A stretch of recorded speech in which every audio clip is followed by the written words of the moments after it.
Hey, I'm Sarah, and this is the Goddess in Training podcast. This isn't about being perfect or polished or having it all figured out. This is about what happens when you actually start listening to your body, your intuition, your patterns, your truth. I'm asking big questions and having real conversations, sometimes messy and sometimes magical, with people who've lived through it, grown through it, and still don't have all the answers. If you've ever doubted yourself, betrayed your gut, or wondered if you're the only one, you're not. Let's talk about it.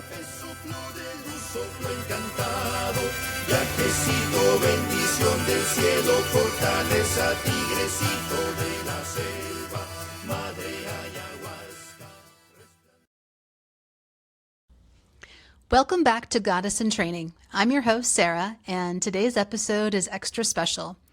I'm joined by my friend Mage Marigold, a psychic medium, music therapist, and spiritual mentor who played a pivotal role in nudging me towards starting this very podcast. Her message from my spirit guides in one of her mediumship classes was the spark that reminded me of a dream I'd nearly forgotten. That dream became Goddess in Training. In this conversation, Mage and I talk about intuition, spirit guides, relationships, and how emotions can be powerful gateways to deeper knowing. Her approach blends tarot, music therapy, energy work, and deep compassion. And she shares some truly jaw-dropping stories about cheddar cheese, pink azaleas, and spirit-led fashion advice. And as a gift for listeners, Mage is offering a free 7-day synchronicity tracker to help you deepen your connection with the signs and messages all around you. You can grab it on her website, linked in the show notes. Let's get into it. All right. Thank you so much, Mage Marigold, for joining us today on Goddess in Training. So a little bit of a backstory about how I know Mage. I moved to this new town in the Roanoke Valley about a year ago, and you can read about it on my Substack, but I really didn't know why I was here. I kind of followed my son, but I just was like on instinct, like I need to move, and bought a house, the first house that I saw, and so I ended up here. I had no friends, had no idea what went on in this town. Very soon after, I found this great community of folks exploring metaphysical things at Glow in Salem and started attending classes there. And one of the classes was with Mage Marigold on mediumship. Actually, you taught a bunch of classes on mediumship and tarot, and just found a wonderful, wonderful community of people who are exploring all of these things.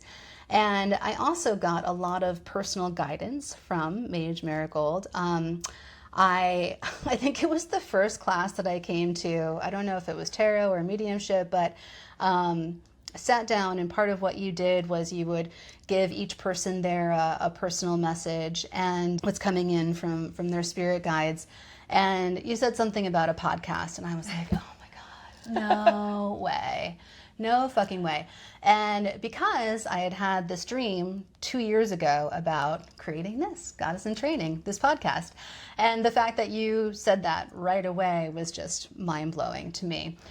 So let's start there. Yeah. Tell me a little bit about how you ended up at Glow, and if do you remember that day and what came through from my spirit guides that day? Yeah, I remember the podcast being the big thing. And I think like the look on your face that I could tell like I hit something big.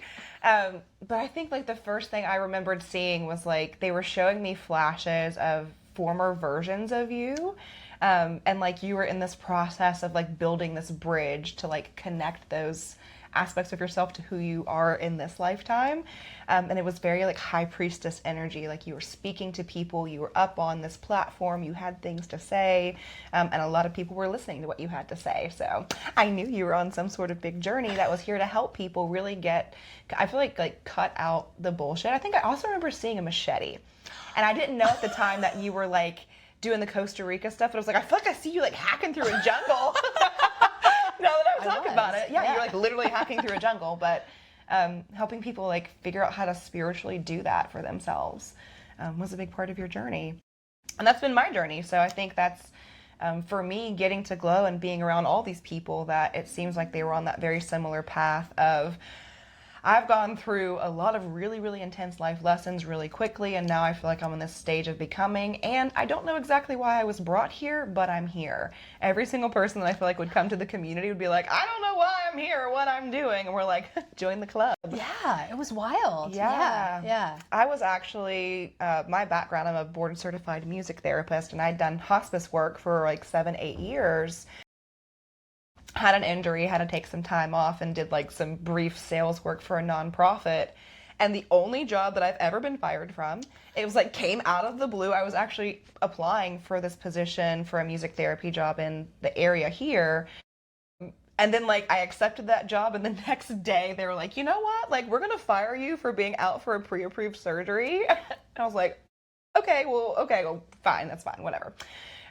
So it like flung me into this area, and I thought it was because it was closer to my family. It was like spirit aligning me on the right track. I had kind of really surrendered to the spirituality journey at this point, and was there for about a year at that hospice company, and was like, here I am being taken advantage of again professionally, and I feel like I could do more for myself, and I'm tired of working for other people. So that pushed me to start a music therapy private practice, which is no longer in operation. Because that was really just like my safety blanket of, I wasn't ready to step into this leadership role, to be a high priestess, to be a prophetess. And my cousin at the time was like, girl, start a TikTok channel. Like, I didn't even own a TikTok channel at that point. And she was like, start doing tarot readings, because what you say to me in private is super helpful.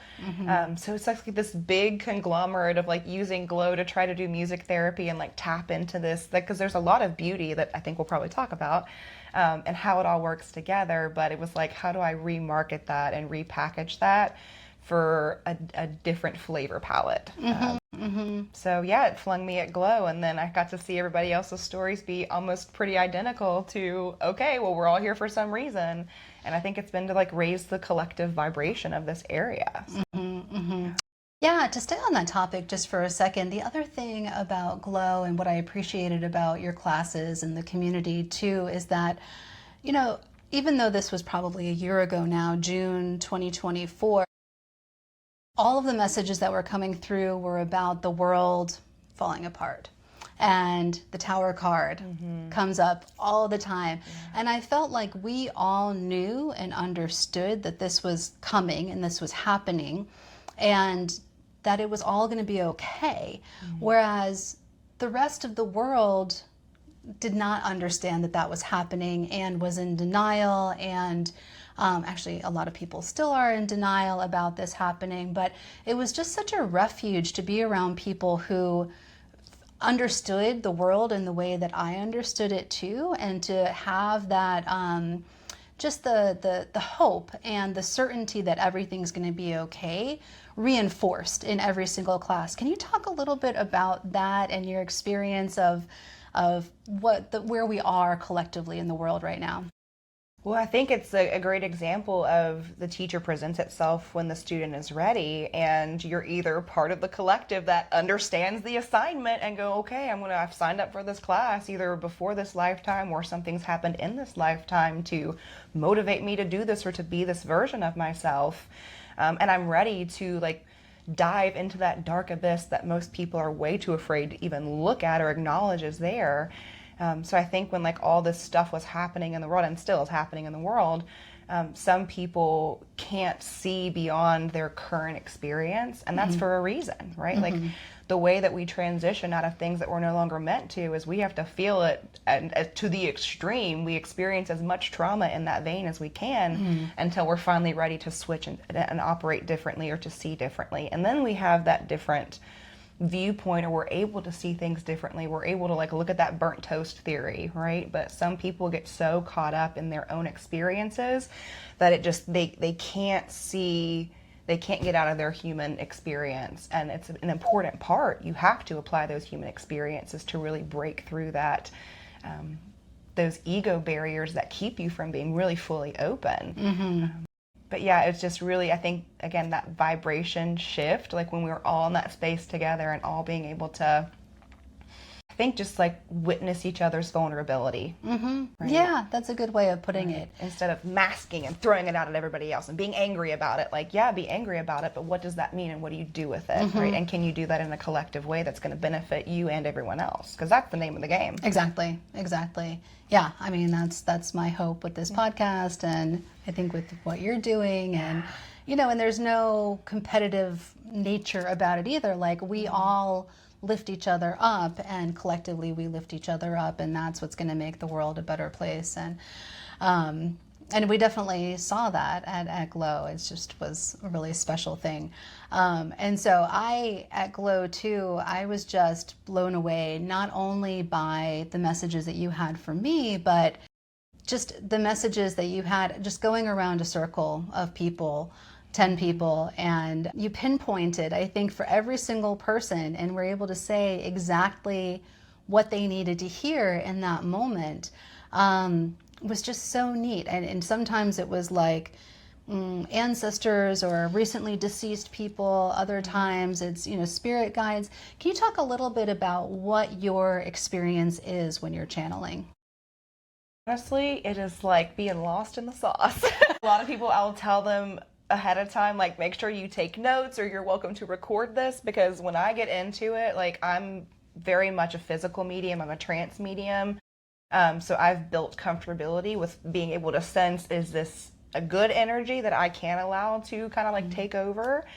Or is this something I need to like keep my guard up? And my spirit team kind of fact checks that for me and then allows things in. So, sometimes it's really hard to remember exactly what I'm saying. Like, I get kind of caught up in the moment too, and things just kind of come out, and then I realize like I've said something, or like it's been impactful for somebody in some sort of a way that I'm like, oh, okay, that was like the exact right languaging that they needed.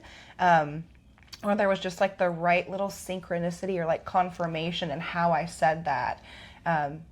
That's what it's all about for me. Like, I obviously I love clients, but my goal is for people to feel like they have their own tool case, and that they're able to, use what they have when they need it. And of course, if you need, that validation or that support in navigating it, we're, as healers and helpers, we're always there, but really helping you figure that out for yourself. Mm-hmm. What I've seen too, I had the privilege of watching you help my sister and my best friend. And like you said, with the language, it was so interesting with Emmanuel. You said, like, right off the bat, the phrase, "it is what it is." I had never heard you say that before, ever. And that is his phrase. Anybody who knows him, like, he says it is what it is every day, all day. And I think that what I feel like it is, it's like, it's a way to give people permission to tap into their intuition and to believe in themselves. And like, I think that what you're doing, or what I saw you do, is kind of unlock that for people and expand their minds into what is real and what's not, and get a sense of what their real purpose is. And it's so beautiful to see that happen. Do you have any standout stories of times that you've helped people? I was just thinking about it. I was at the Screamiverse convention, which was like so different for me. And I got to work with so many different individuals, but my plug was, really channeling the dead and talking to the other side, as well as the tarot and everything else that I do. And a young man and his mother sat down. Oh, wow. And they were being very quiet, but they weren't closed off, because sometimes you can tell like people are closed and like, I'm probably not gonna be able to get much from you. But they were very quiet, and I could tell like they were just taking in everything that I was saying. And it was getting into a point where I was like, giving him life advice and the guidance was helpful, but then I said something like, you're a runner, like you need to be running to like get your energy moving, get flowing, like get connected, open up that channel. And like he went like white as a ghost. He was like, I'm literally training for a marathon. Oh, wow. So then like his mom stepped in and she was like, is there anybody coming through for me? And I was like, I'm seeing like pink azaleas. And she was like, my mom, her driveway used to be lined with pink azaleas. It's like all these like confirmations that are so special for people that, again, like what you're saying, it just builds that trust of, oh, I know that this is true, or there's no way that you could have known this any other way. I'm also thinking of the cheddar cheese lady, which I think you probably know this story, that I was working a farmer's market and I was selling stained glass. And this lady comes across, like beelines across the parking lot, and she's like, what does she say to me? She was like, "Are you Wiccan?" And I was like, oh, wow. Like, we're in like Bedford County, Virginia. This is very rural farm town. Bible Belt, like not an area that we say the word Wiccan, yet alone scream it across a parking lot in front of a bunch of people. Right.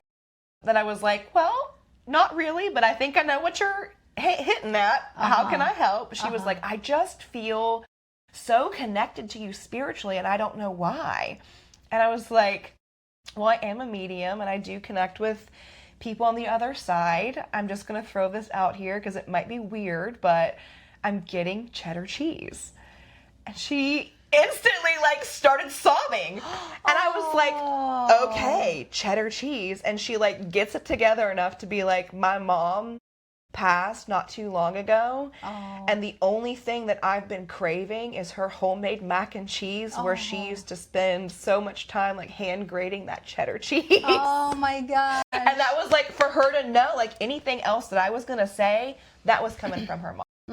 Right. So it's like, and I give myself goosebumps when I think about it, but just like for people to have that trust and to know, like, because there's a lot of scam in the spiritual community. There's a lot of people that are like, I can tell you exactly what you want to hear, and like there are general messages that all passed on loved ones want to share, like, you know, I am at peace, I'm working through my stuff. But it's just it's so beautiful, like, to see people realize that you are still connected to your loved ones, and we have a direct channel. Like, you don't have to be gifted, you don't have to take a special $2,500 course, right? Like, you just have to open up and believe that you can do it. Yeah, exactly. So, that's it. Yeah. That's it. This made me think, I was just writing about an experience that I had where it was actually one of my first really profound plant medicine experiences. And after that, I was on a cruise, actually, and after I had this, I felt like I was opened wide up, and I was engulfed in the stream of consciousness, and I was able to ask questions, and the door was wide open.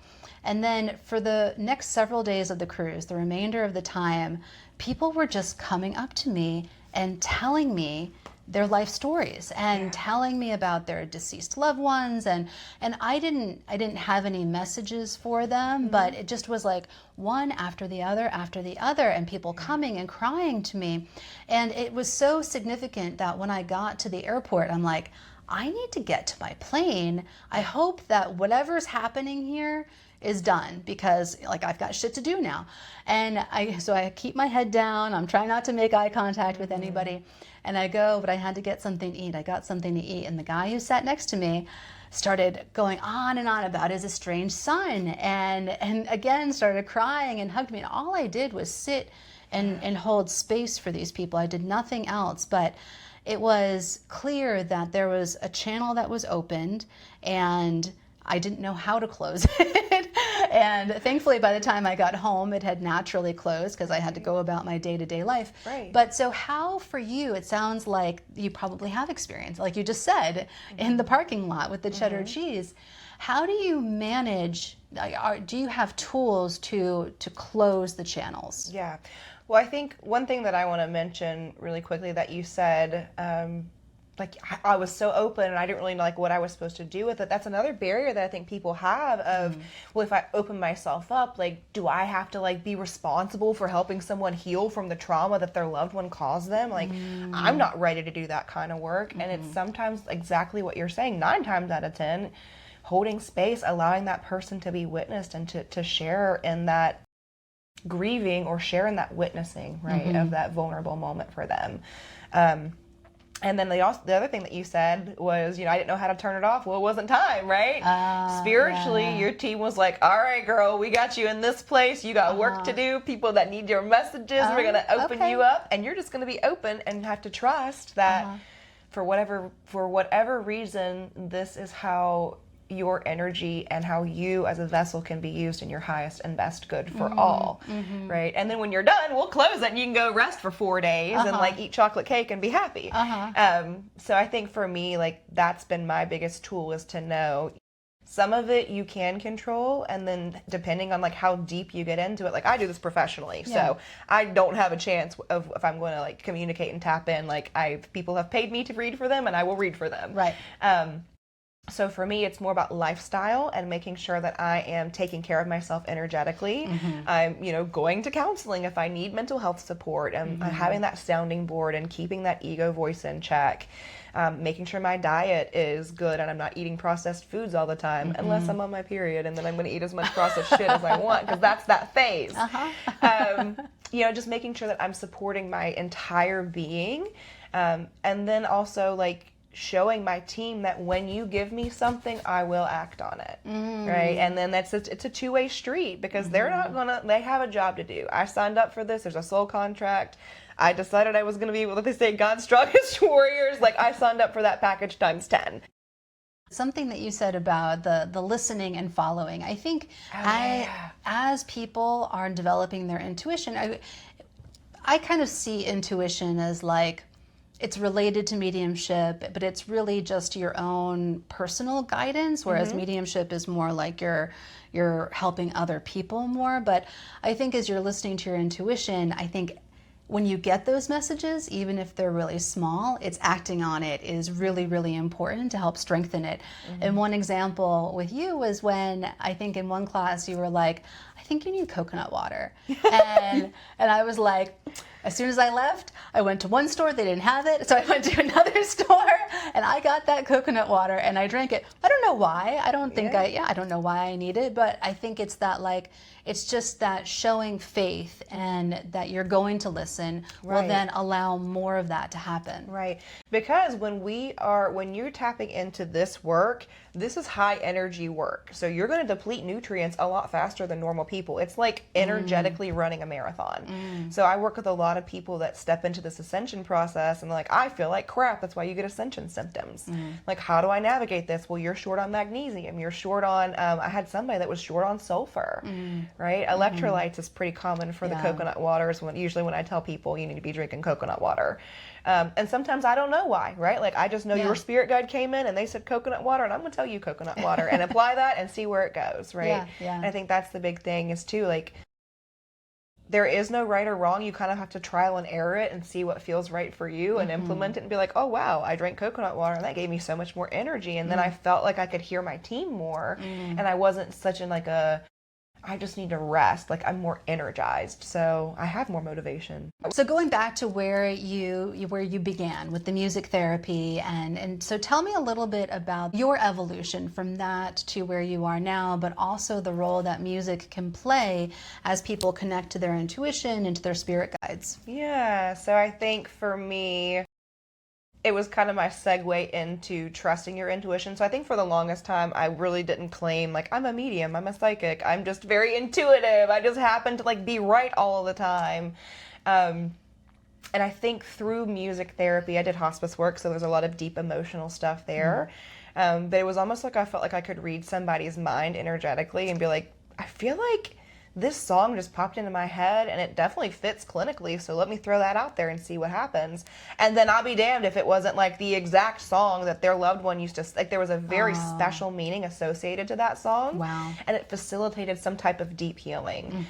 So one, it was like that buildup of trust of knowing like, oh wow, like this is more than just having a really strong clinicianship and being a good music therapist. Like that was something that I received from the divine to like implement. So I think being able to see people go through that process, and then also as I got more into some advanced training, I got into guided imagery and music, sometimes known as GIM, and it's using music to bypass the ego, to get yourself into an expanded state of consciousness, to where all these like safety mechanisms that our little survival brain puts into place so that we don't look at those big scary things, right? Music helps us bypass that and do it in a way that we don't have to have language around, right? Like it's about the feeling. You don't really need to understand it. You'll understand it after you feel it, right? So being able to use music in very intentional ways to help people just open up and expand more. And if it's a clear ability for you that's more hearing based, right? Or if it's more visual, if you see a lot of symbols in meditation, a lot of people that are more clear and empathetic, they feel things where they'll just see visualizations and colors and they get really frustrated because they're like, what the hell does this color mean, right? And it's like, well, it's symbolic because that's your entry point, right? Right. So using music to really just be that container to take you deeper and just make you feel safe, make you feel seen and heard and validated, and then give you something tangible to integrate it all with. Something I've been thinking a lot about actually since I did an ayahuasca journey several weeks ago, and my experience was that I ended up having to drink 3 cups, and it was my first time using ayahuasca, and it took me a really long time to kind of be engulfed by the medicine, but the facilitator, the shaman, was this amazing musician, and I was sitting and listening to the music, and it was just so beautiful, and I felt like he was singing just for me, and it was through the music, but not just the music, but the emotion that I felt. I was not taken to the other place until I felt intense emotion. And the music was the gateway for me to feel that emotion, because what it came in was a longing and a sadness for missing somebody, and that was then what allowed me to connect intensely with the other. And it sounds like that's what you were providing for people. Yeah, absolutely. And I think I still try to do that, right? Like even the meditations and the classes that I've done, like we use it in a certain way, and maybe not as intense as like a 45-minute guided journey through your psyche and like past lives, but using it in an intentional way that just helps that filter come down, right? Because a lot of us, whether we want to or not, that's our survival mechanism. We come from that fight, flight, freeze response. So having something that's going to soften that. Right? Yeah, I've been thinking a lot too about how it's a different kind of relationship with emotions. The relationship where you're seeing your emotions as a gateway versus your emotions as I think when you're analyzing your emotions in a logical way, that's how we can get stuck in our heads and actually detaches us from our intuition or our connection. But if you see it as a gateway and allow the emotion to flow through you, rather than having the emotion and it getting stopped in your brain, it's just a completely different experience. Do you experience that as well? Yeah, and I think that's the key, right? Like emotions, when we talk about this need to control our emotions, it's not, I have an emotion, I understand exactly what it is, and now I don't have to feel it because I know what it is. It's, I have this emotion, I don't have to understand what it is, I just need to feel it at the fullest capacity and be safe enough to do that. If I needed to be in a private space to do that and away from eyes, right, to do that and be vulnerable with myself, then that's what I need to do. And again, moving that emotion is what gets you to the other side of it, and then you're able to assign that logic to it of, oh, that put me here, moving through that landed me here, and now I see what that was about. Now you have that like overarching understanding of why the hell we even go through suffering in the first place. Right. It's not for no reason, right? Like Yeah.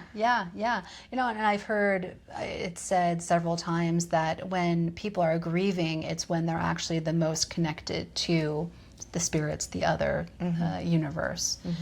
In your hospice work, what kinds of experiences did you have with people who were confronting death and dying? Oh, wow.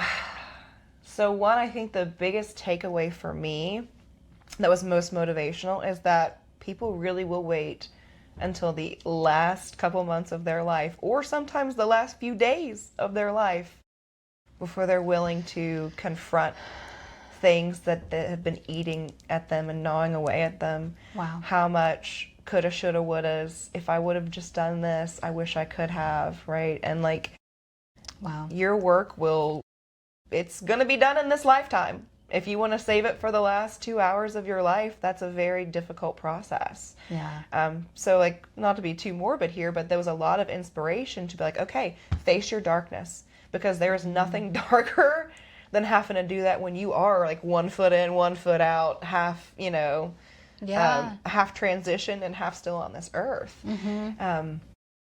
So that was a big thing, I think, that was a big takeaway from hospice. I also got to see people not care and got to embody some of that as well, of like, this really doesn't matter. Like, this person that is just annoying me, I would love to have this person have that friendship in my life, but it's causing more hassle than it is good. So let that person go, and it's not that serious, right? There are things that you can shift your perspective on to really get to the core of like what actually truly matters. The other craziest thing that I think I realized doing hospice work as a music therapist, a big population I worked with were folks that had dementia or Alzheimer's disease. When that veil is gone, when that filter is gone, baby, the mediumship messages that would come through. I think that's also what sold it to me. It's like I would be talking to people that had like full-blown dementia, and music therapy techniques are like help orient people. So yes, naturally they're going to be able to communicate a little bit better. But it would go further than just them being able to say more words. Like they would straight up deliver me a message, and they would look into my soul and say something to me, and I would be like, that came from somebody else. Like that did not come from a human ego mindset. Like that was a channeled message before I even knew what channeled messages were. So again, just to like solidify and reiterate that we all have the abilities within us. It's just how much are you willing to open up to that? And you don't have to go full on in, right, if you're not comfortable with it. But at least being able to know, hey, my spirit guides are trying to protect me here, or they're trying to push me in this direction, or, it feels like I can really trust my spiritual guidance that's coming through, right? Whatever framework you look at it, if it's prayer or if it's spell work, right? Yeah, I love that we live in a world where there's so many different avenues to kind of get to the same thing. And another thing is, we all have different specialties, like gifts that allow us to better have entry into those things. And so one class I took with you was about the clairs. Can you talk a little bit about all of the different clairs, and maybe folks can think about what is theirs, like what speaks most to them? How are they hearing these messages? Yeah, so just like we all have sensory abilities like sight and touch and taste and hearing, we have extrasensory abilities, and they take those sort of senses and they deepen them. So some people, I say, have the wires connected in their brains, right? Some people's wires are a little stronger when they come out of the womb. So those are those kids that are like giving full-on messages and being like, hey, did you know that there's 3 layers of the afterlife? And like, did you know that grandma helped me pick this body to come? Like the kids say some crazy things that are like really in their expanded states. But then there are people that like it's just like a little taste of it, right? Right. So like a lot of people, like that woman's intuition is one of the things that I think a lot of people can admit, like, oh, like sometimes I do just have like a gut knowing of what's the right thing to do here. So I was, for one, I thought I was claircognizant as my first clair, when in reality I'm probably primarily clairaudient.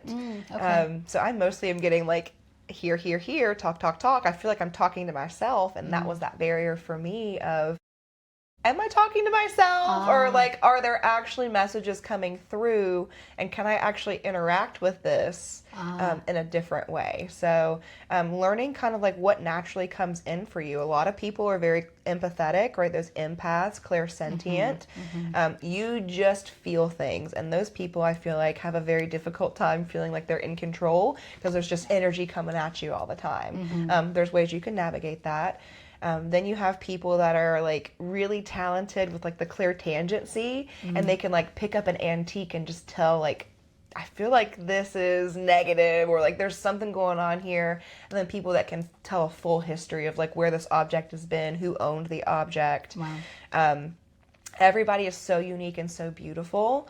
And I think because we all have unique little individual jobs here that we were assigned to do, the way that spirit communicates is one, how we're going to be able to receive it, but also how they're able to communicate, right? Sometimes it's best for a message to come through like, I don't know if that azalea message would have come through as strong if I didn't have the visual association of pink azaleas. I could have said like, you know, there's some like pink flower that I'm seeing, but because I could tie in the claircognizance as well as the clairvoyance and know that the pink flowers I was seeing were an azalea, because like that's pretty hard to distinguish like what exactly that flower is. Right. But I knew it was a pink flower and I knew it was an azalea, and I could see that. So it's like, how do they all tie together? Just like your muscles, right? You can't just use one muscle. You have to use all of them to like get yourself moving throughout the day.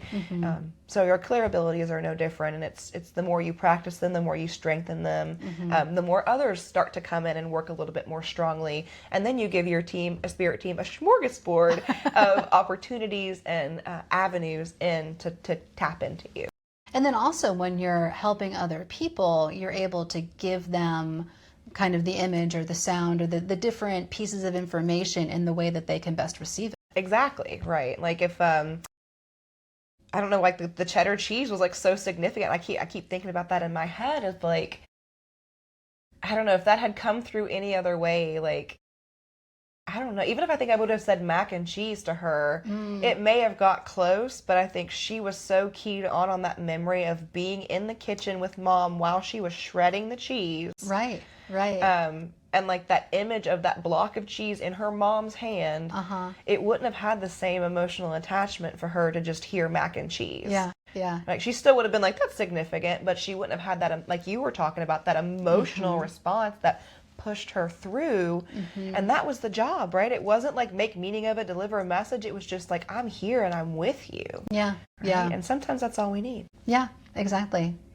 Yeah, and then that opens the door for people to realize that connection is there. It's always there. Yeah. And then you can use it in very stupid ways, like, you know, like, I really don't feel like picking what restaurant I want today. So, like, can you, like, throw a taste in my mouth of what I'm craving, right? Or, you know, I feel like I need, like, to update my style. Can you, like, show me some things that I might like to wear? Help me pick out my outfit. Like, sometimes it's not serious, right? It can be simple little silly things, right? What kind of offerings do you like? Do you like coffee or white wine? Freya is so funny. I love talking with her specifically because she will... to me, because I am clairaudient, I hear her a lot, but she will tell you straight up, like, this is what I like, this is what I don't like. So it can be kind of low stakes communication. It doesn't have to be like to save the world all the time. That's it can be so fun. And that makes me think too that I see so many people come to mediums or tarot card readers for relationship advice. It seems like that is the thing that people have the most questions about. Can you talk a little bit about your experience with that, and also like, why is that? Why do people have so many questions about relationships? I mean, they're hard, and that's the easy answer, but what else? Well, relationships are our biggest teacher. Yeah. Relationships mirror back everything about ourselves, our good qualities and our bad qualities. There's a beautiful oracle card in a deck that I love, and it's called the Magic Mirror. And when I first pulled that card, I used to get so pissed because I'd be like, I hate that this is how it is, but it's the damn truth. That every single quality that you admire in another person, you admire it because you embody it. Likewise, every single quality that annoys you in another person, you embody that too, and that's why it annoys you. You don't exhibit it in the exact same ways, right? But it exists within you. So there's that element of like mirroring back our shadow work and mirroring back like our healing. And then you get into the mind reading of divine connections. I work a lot with twin flames or people that have past life relationships, that we use each other as tools and as resources to help trigger, sometimes for good and sometimes for, well, always for good, but sometimes uncomfortably, right? To trigger us into the healing work that we wouldn't be able to do any other way. And I think for a lot of goddesses or divine feminines, it's that trusting our intuition and trusting what we were sensing, because a lot of feminines have, you know, regardless of gender, have not been able to speak their truth in a relationship, or have not been able to be seen as powerful or valued or an equal partner for generations. So this is like generational healing that happens. So I was somebody that, like, I personally had a lifetime of really crappy karmic relationships. And I'm like, why do I keep getting these terrible relationships? It's because I'm healing something generationally, a feminine wound, so that my children don't have to experience, or even me for the rest of my life, I don't have to experience that anymore. I'm able to be confronted with absolutely every single thing that could prevent me from feeling happy, feeling authentic, feeling valued as a partner. So all these things that, like, we work out through relationships are just to make ourselves better. Yeah. It's just sometimes it's easier to do that through the lens of another person than through that lens of self. So I think that's why we get so hung up on, like, what's going on here? Why don't I understand this? We get into the self-worth of it all. Why don't I have the right person? So it's just a great catalyst for change. That makes a lot of sense. One thing I've been thinking about a lot recently too is that doubt is an intuition killer. And I think so often in relationships, and more often than not, it's the man deceiving the woman.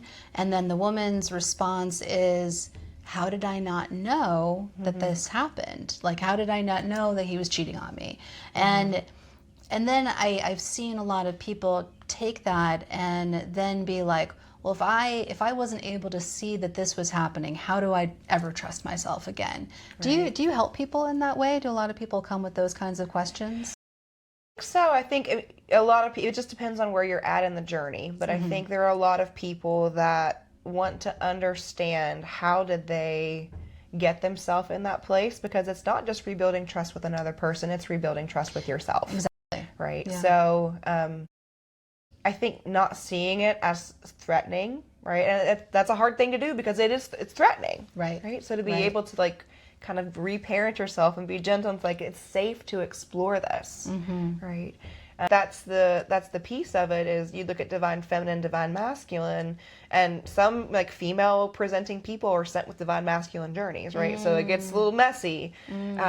But divine masculines are sent to be activated, right? To take this intuitive download that they get, or this knowing that they have, and to act on it. So this knowing that we get to share as divine feminines, and then we're deceived, and it's like, well, hang on, where was I wrong in that? It's like, well, you weren't wrong in that. You were right, and they can't admit that they were the wrong one, and that's what their activation journey looks like. Right? So sometimes those divine feminines start to internalize all of that and be like, well, I can't trust myself because, like, look what they showed me. No, they're the one that's not living their truth. So that's why it happened. Confront that, go deep into that, and that way you can overcome that framework of thinking, so you can operate differently. So what do you wish people knew more of when it comes to these kinds of practices and opening up these channels? Like, I think that there's a lot of misconception and things that hold people back from being open. And so what do you wish people knew about you and the work that you do? Yeah. Well, I was going to say, just in general, like, how accessible a lot of this is, right? That I think that the big thing is, I've got to know absolutely everything about the history of tarot, and I need to know everything about all these things, and, like, take the certifications and the classes, and then once I do that, then I can. If you literally just sit down and say, show me this thing, pay attention to how that comes into your body. How do you perceive what comes into you? What information you receive there, right? It's so accessible, that this, like, spiritual gatekeeping thing that we do of, like, I'm the only one that can give you the answers. Like, you're the only one that can give you the answers. I can help you. I can ask you the right questions, right? And position things in the right frame for you to work that out for yourself. But it's so much more accessible. It really is a conversation, like, you're sitting down with a friend and say, okay, like, girlfriend, like, what do we need to talk about today? Like, what am I missing here? Because I know that I did not come to this crazy earth and to, like, understand this assignment with no support team, right? So just being aware that always is going to exist because you came to earth with that. And I think about, for me, what I do, I'm a spirituality coach. So I'm always going to be tapping into my mediumship abilities, my psychic abilities, my, clinician background as a board certified mental health practitioner, and like how humans just process emotions and things. So really, no matter like what level of humanness you're currently in, right? Because alignment is being able to be with your human and be with your divine at the exact same time. So depending on whatever level of humanness you're coming in with, I have pretty good tool belt to be able to help you figure out what the steps forward, because they're constantly navigating, constantly changing. You're creating your own reality about what you want. Right. So if you start creating a reality and you don't like where it's going, you can change that and start calling in something new for yourself. Right? This world is so abundant. The divine is so abundant that every single one of us can have our soul's desires and needs met without somebody else missing out or being taken from. Yeah. You talked a little bit about spirit teams. I'm somebody who I don't have relationships with my spirit guides. I haven't, thought of anybody and talked to them by name. And, but a lot of people do. A lot of people like really thrive in building those relationships and having it be a give and take. Talk a little bit about that and how that can help people expand in their practice. My favorite topic. Yeah. I think it really is your own personal comfort and your own personal preference. Some people come from this really strict vein of Christianity where we're very monotheistic, and that's your channel, then talk to God, right? Yeah. Like talk to the angels, whatever it is you need to talk to. And also I think there's like this barrier that we get ourselves into of being like, well, how do I know I'm talking to the right one, or how can I be sure that I'm talking to the right person? Or people say like your spirit guides will find you, and that's pretty common. Like they will find you, they will reach out to you. But you also have autonomy. Like if you really want to work with, like I work with Bridget, if you want to work with Bridget, sit down and talk to Bridget and be like, hey, let me get to know you. Start looking into some research, getting as close to the culture as you can. So like for Bridget's, I try to like go to Irish pagan school to make sure that I'm getting Irish pagan materials that I can authenticate are actually Bridget's stories. And then building relationship with her, seeing how her stories relate to my personal story, right. and why she would want to work with me, right? Because it's a mutual relationship. And then I think some people, it's just about who wants to work with you at a certain point in time. So you may have spirit guides that cycle through that say, hey, you're at a certain phase in your life where you're getting ready to cross a threshold or embody a new energy or having a vibration change. So we've assigned somebody that can help navigate that for you. So for instance, I had a fun little visit the other night in my dreams. Like I said, I'm primarily Irish pagan, but you can really pull. In the club, we all fam. So everybody gets to come and party. So I had an interesting dream. Well, Miriam visited me, Moses' sister. Wow. And I got to like look into some of her story, and I know she got to lead people through the journey through the desert through song and dance and drumming as a music therapist and the stuff that I was like, wow, that's a similarity that I have with her. And then back to that primary story of her questioning, why are the men the only one that get to speak and be seen as a prophet? Like, how come they are the only ones that get to be seen? And then there's like some story about her being like smitten with scales, but the people were like, nah, fix that, change that. And it was changed. Because that's the truth. Like, there's something very empowering right now, I think, about feminine energies being able to step forward and be authentic in their power and their truths, straightening those crowns, right, and taking their places on those pedestals, because they quite literally were on pedestals to preach, to share the divine knowledge, and help people integrate, right? Because it's not just talk, this is how it is, and like they told me this, so you do it too. That's a very divine masculine way of doing things. Yeah. Divine feminine is, I don't know, how does it make you feel? Does that feel right? Let's do it. Right. Yeah, I really imagine all of the divine feminines who came before us, I think, are feeling this moment and utilizing us to expand upon this moment that we're in. And that's the reason why I chose Goddess in Training as the name of this podcast, because there's so much wisdom that comes from them, and you can hear their stories, you can read their stories, but you can also feel their stories. And I think their stories are literally inside of us, and we're helping work through the generational trauma that women have experienced. And I think women's voices have been suppressed, and I think now it's a time when we're meant to really speak out. It's an interesting, and this is probably going to be a polarizing topic, so we'll see if we keep it in here, but it makes me think of when I was a little girl. I grew up in the Christian tradition and had a lot of trauma from being able to communicate to the other side and be like, we've got a lot of it right, but there's a lot of it that's like, is not right. And I remember hearing the idea of heaven, and you get to go to this happy place, and you're with your family that you love, and you're just there for forever and ever and ever and ever and ever. And I was freaked the fuck out. And I was like, why? What's the point? Yeah. What is the point of all of that? And now I've learned, like, yes, there are zones of heaven where you can go and, like, extended vacation and, like, take some space from as far from the earthly world as possible. That does exist.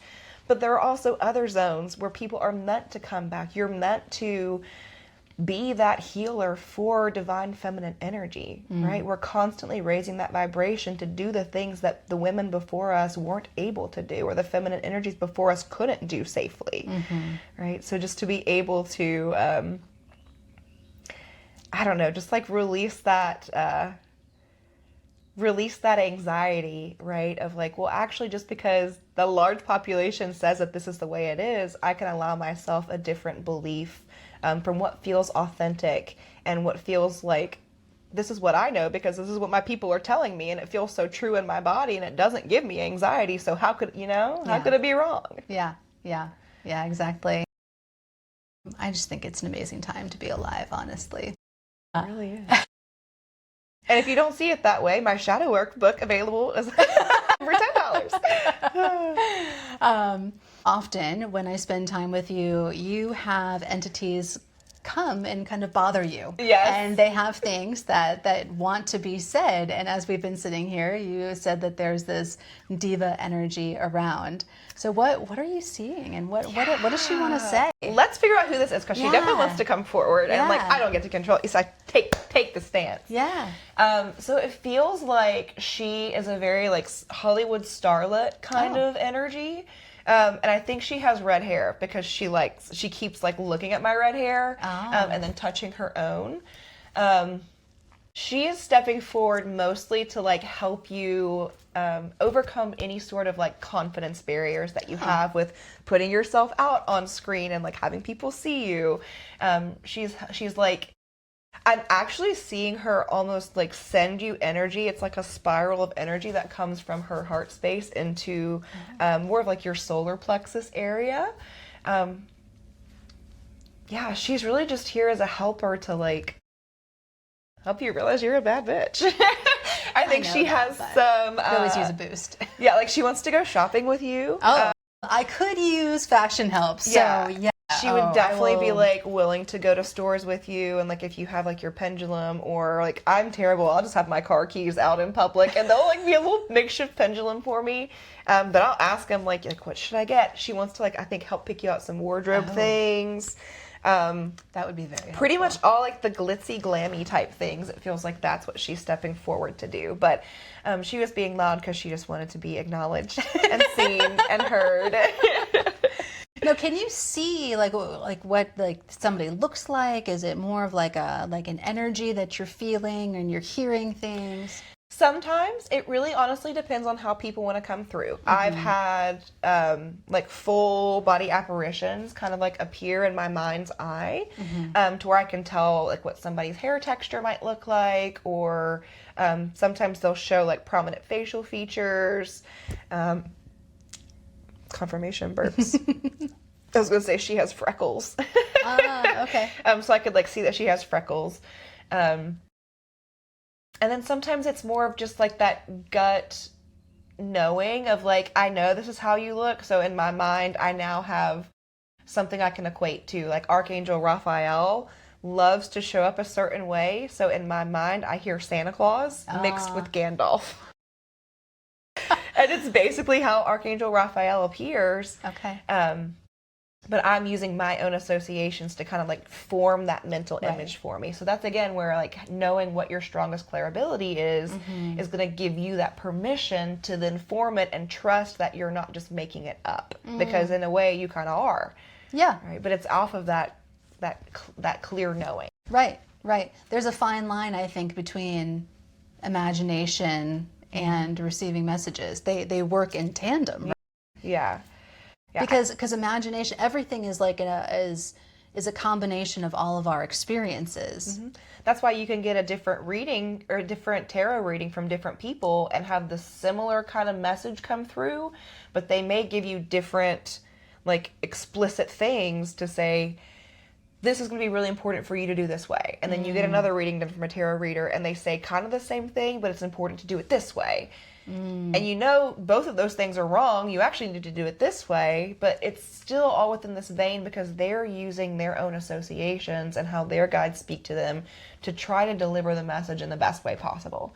So that's why it's important to be authentic and be yourself and know that the right person, my ears are ringing, the right person that needs to hear your message will be presented to you. You just have to be in that zone where when your spirit team says jump, you jump. Yeah.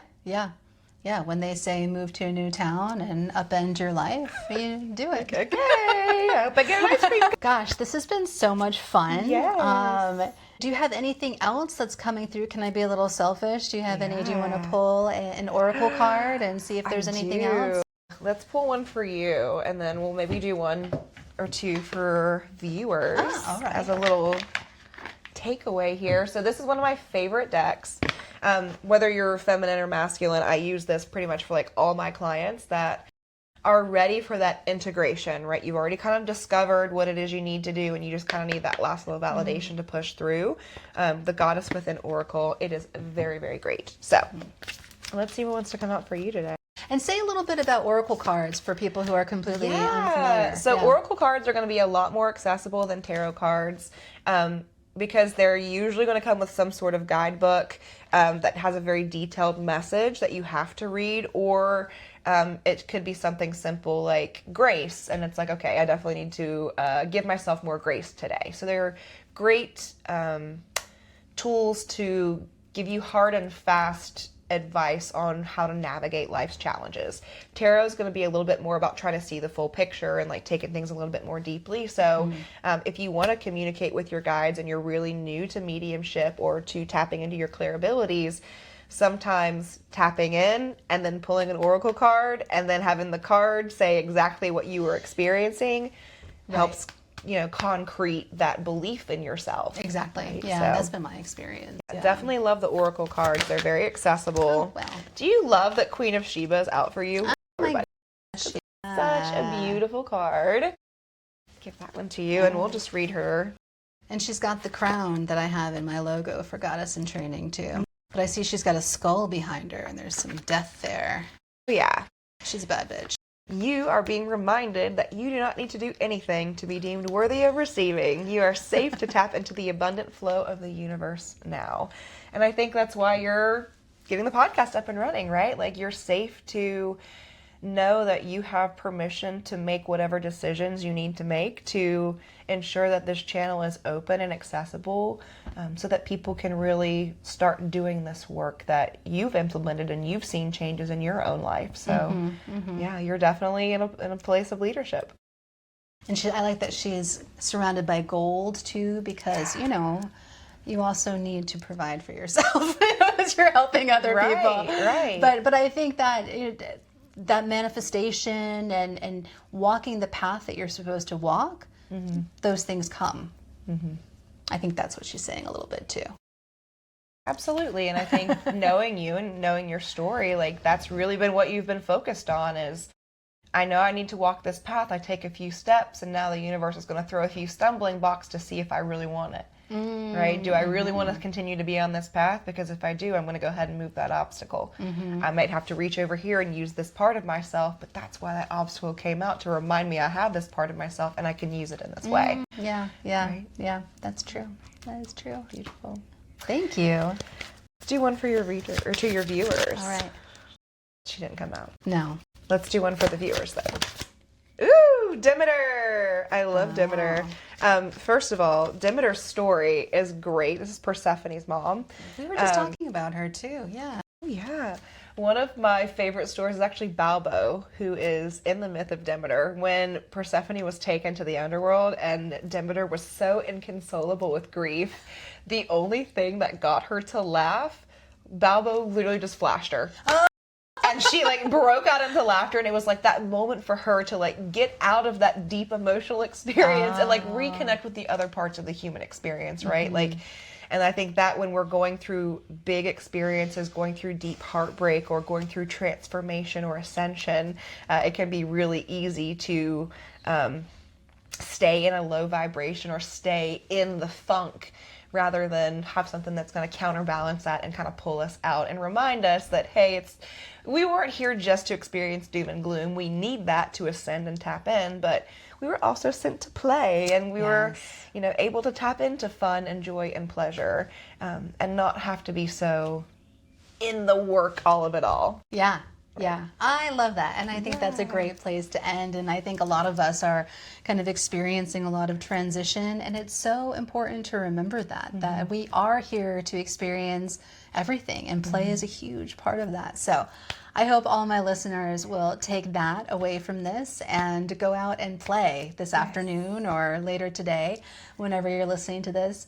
Mage Marigold, thank you so much for being here. And real quick though, what's next for you? What are you excited about that's coming up? Next for me, really exciting, I think just giving people more opportunities to be more empowered on their journey. So I have an entirely new guided grimoire that's accessible. I think one of the big things with spell work or energy work, as what it really is you feel like you have to have the right correspondences and all the right tools and all the things, and your mind is more powerful. Music therapy, I got to see people absolutely get rid of their pain with nothing but their mind and music. Wow. So, your mind is all that you need. So I have all different kinds of spells, whether you're trying to kind of cut cords with somebody, whether you're amplifying your own love or manifesting your desires. So you can download those on my website. And then I also am focusing more on my spirituality coaching. So people that are really ready to take the next phase of their journey, like they feel like, okay, I know I got to do something big here, and I've made a lot of changes recently, and I don't quite know what all of that means. Really working on helping people sort through that and navigate those pieces independently. Amazing. Yeah. Amazing. Again, thank you so much, and there'll be more details in the show notes about where you can find Mage Marigold and all the services that she offers, and her TikTok, which is really fun. And thank you again. Thank you so much.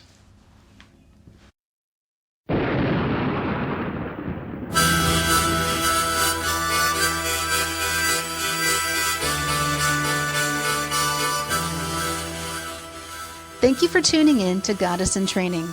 I hope something in this episode stirred your knowing or softened your heart. If it spoke to you, share it with someone who needs it, or leave a review or comment to help others find us. If you're watching on YouTube, please like this video and subscribe to the channel. If you want to hear more conversations like this, please consider supporting Goddess in Training on Patreon. For more tools and offerings to deepen your intuition practice, visit goddessintraining.online. You can also join the Scroll of Seshat on Substack for twice-weekly stories of how I followed my intuition. The music for Goddess in Training is Madre Ayahuasca by Arkawa, and you can find more of his music in the link to his website in the show notes. Remember, your intuition is not a mystery, it's a memory. Keep listening. Resplandor del fuego, estrellita, tabaco santo, fuerza de rapel, soplo de luz, soplo encantado, viajecito, bendición del cielo, fortaleza, tigrecito de la selva.